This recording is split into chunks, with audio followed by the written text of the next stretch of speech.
We're going to start it off with the AOR department with Rich Totoian, who's our National AOR Director, and Libby Bronstein, who will fill us in with the statistics of what's going on.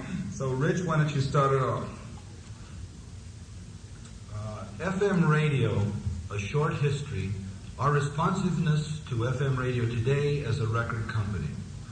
One day in the late 60s, a fellow promotion man in the San Francisco area told the rest of us about a new revolutionary development, an underground radio station. What do you mean underground, we asked. I thought of a clandestine operation in a basement somewhere that must be broadcasting names and addresses of San Francisco's undercover cops. No, man, they play album cuts. They what? We all asked in utter astonishment.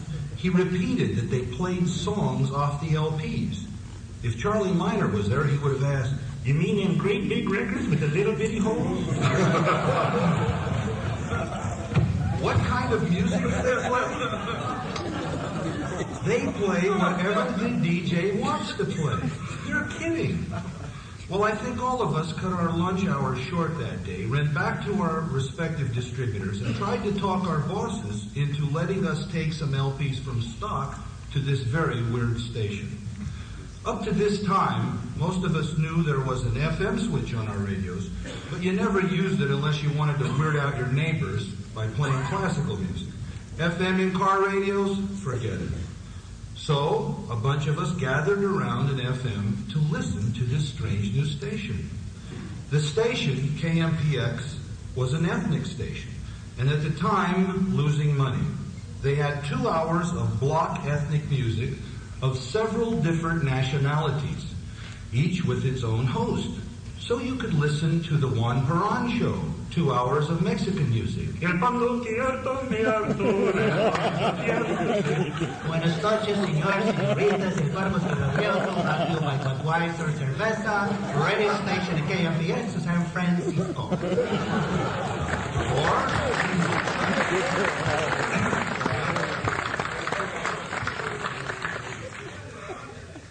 also, listening to Paul Pulowski's polka hits. Whoopi John Wilfart was a biggie on this program. Or Heinrich Kaiser's Chairman beer drinking and belching melodies. The Gates Lanston, was ist los? KMPX San Francisco, Deutschland über alles. Or Zig Zakowitz and the Hava Nagila chorus doing your favorite Seder melodies. Out of all of this foreign stuff came Larry Miller with 2 hours of whatever he wanted to play. Rock and roll, that is. Wow, LP cuts. What a windfall for us record guys. Well, after meeting Larry, we voted him the most foreign guy at the station. Rich to Larry. Hi, Larry, what kind of music are you into? Hey, man, I'm hip, whatever's happening. Get down, stay high, have a nice day, you know where I'm coming from? What the hell is he talking about? We tried to deal with the receptionist. Today you'd call her the music director. Here was this girl wearing Indian gauze blouses that were see-through with no bra on. Needless to say, a few of us started hanging out at the station, kind of watching her hang out. But all she would say to us was, "We need 6 LPs of every record, man." Trying to talk my boss into 6 stock LPs for these hippie pinko fly-by-nights was always a battle. As they got rid of Juan Perón and the Totoians and the rest of the ethnic music, they added more rock and roll jocks. Ed Bear, Bob McClay, Dusty Street, Tony Pigg, and Tom Donahue. Yes, Father Tom came over from KYA. He saw a future in FM radio and started loosely organizing the station. Well, how were we supposed to promote these people? We would take LPs over one day, then call a few days later and ask if they were playing them. Who knew? No playlist, 6 individual wackos playing whatever they liked. I guess you had to listen. Some of us listened. Some of us liked what we heard. Some of us learned. My friend Dave and myself decided we were really screwing up. We should promote these guys separately. When we get out of a club at 2 a.m., let's fall by the station with coffee, burgers, and some LPs, of course. Let's hit it in the afternoon once a day, in the morning the next day, until we get to know everyone personally. Oh yeah, and let's not tell the other promo people what we're doing, and see how long it takes them to catch on. What about the rest of the hip promo guys? Could they break their habits of just hanging out with the PDs at the top 40s and R&Bs? Not hardly. When Bill Gavin asked Tom Donahue who he would vote for as San Francisco's Promo Man of the Year in the Gavin Awards, Tom replied, not too tongue-in-cheek I might add, Sparky's Delivery Service, a local three-wheeler motorcycle outfit that brought you pizzas. The station started to have an audience, and the audience started to grow. The time salesmen started to sell time, mainly to record companies. The jocks stayed high and played their music. The promo men, they stayed away. Those people were too weird. Their lifestyle was crazy. Smoking dope and burning incense in the control rooms, girls taking incoming calls, filing records, talking about balling whoever last night. Yes, and still with no bras on, man. The promo men, some still wore suits and ties. Haight-Ashbury, tour buses, Peace and Love, Janis Joplin, Big Brother, Bill Graham's Fillmore Ballroom, light shows, Chet Helms' Avalon Ballroom, dancing and tripping, Grateful Dead, Moby Grape, Love-Ins, Be-Ins, Hell's Angels, rock concerts, Grace Slick, Jefferson Airplane, Acid, Pure Owsley Purple, and it was still legal. Beatles, Bob Dylan, Elvis, Bo Diddley, Chuck Berry, Sam and Dave, Aretha, Miles Davis, Chambers Brothers, Time Has Come Today, hair growing, dope smoking, dropping out, getting loose. It was all changing, right? Right. But not the relationship between the record people and KMPX. To radio people, promo men were hype artists. Record man, hey, play my record, man, it's a hit. DJ, well, which cut, man? I don't know any cut, man, it's a stone smash. Play it or I'll get fired. Wow. The gap got wider between the record people and the radio people.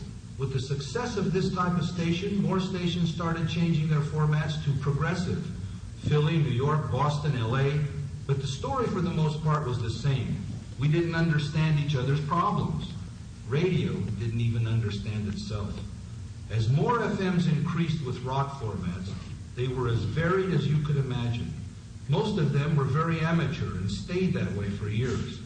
Poor management and a lack of being sensitive to the music didn't help these pseudo-progressive stations. Along comes Brother Love, and ABC syndicates it to all its stations. Then Dave Herman, Tony Pigg, and a few others, and ABC has a free-form syndication. Out of that syndication comes a teenage program director at Riff in Detroit, Lee Abrams. Lee takes it several steps further. He does super research. He hitchhikes and notices what stations are being listened to in people's cars. He asks lots of questions, leaves ABC and forms the Superstars concept. Much listener research, not so free-form. Play the hit groups, give them what they want to hear, only tighten up. No more 3-hour jams from the Grateful Dead. Because radio was so mediocre and naive about the music and how to present it, he came along and convinced most conservative radio managers that he would make it safe for them to program this weird music, kind of no-fault rock and roll. Boring. This brings us to our present form of highly syndicated, no-chance radio. Let's play the hits, let's play it safe. Okay, radio guys, but where are the hits going to come from if you keep tightening up? Okay, we helped create this mess. Now what do? Remember, in the beginning, there was no mutual respect and understanding of each other's problems. Now is the time for back-to-basic promotion. First, get to know these radio guys and learn to be sympathetic to their problems as they will of ours.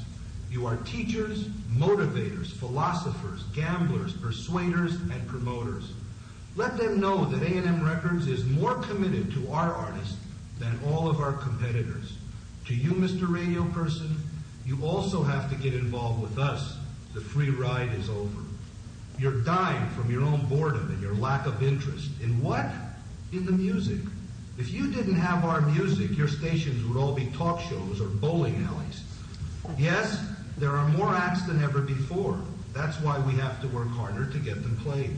If you don't come out and see for yourself and start to trust our judgment, we shall all suffer. You, us, and the artist. We can't let this happen. We have to become more specialized, more committed, and more understanding to our two industries. Don't hate these FMers. Teach them. It's frustrating. It takes time, but it works. We have too many talented artists waiting in the wings for their turn to feel so good, and we shall not let them down. Thank you. Here, here.